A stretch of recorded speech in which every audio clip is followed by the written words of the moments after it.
Nous vous informons que désormais le traitement des données de paye sera externalisé en Pologne. Pourquoi en Pologne? Nous suivons les directives du groupe, vous le savez bien. D'accord. Mais est-ce que vous pouvez nous garantir la confidentialité des données là-bas? Moi, j'ai pas confiance.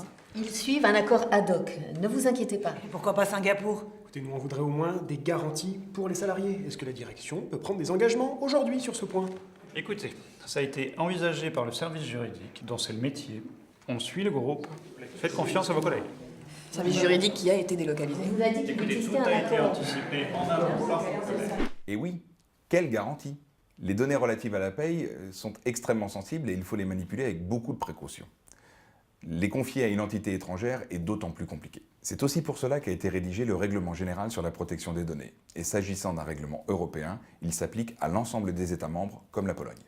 Il est donc essentiel de veiller à son respect par l'organisme polonais qui traitera les données de paye des salariés de l'entreprise française. Et si des données devaient être traitées en dehors de l'Union européenne, sachez que les entreprises qui les traitent et les conservent sont elles aussi soumises au RGPD. Le règlement stipule que les différentes autorités de contrôle, en France la CNIL, valident les traitements réalisés en dehors de l'Union européenne ou de pays considérés comme adéquats. Pour ce faire, elle s'assure que le responsable de traitement a prévu des garanties appropriées pour faire respecter les droits des personnes sur leurs données. Aussi, pour être en conformité avec la loi, assurez-vous de modifier les contrats passés avec les entreprises étrangères en rajoutant une mention concernant la protection des données à caractère personnel. Et si vous avez des doutes, n'hésitez pas à solliciter l'avis de la CNIL, elle est également là pour vous aider.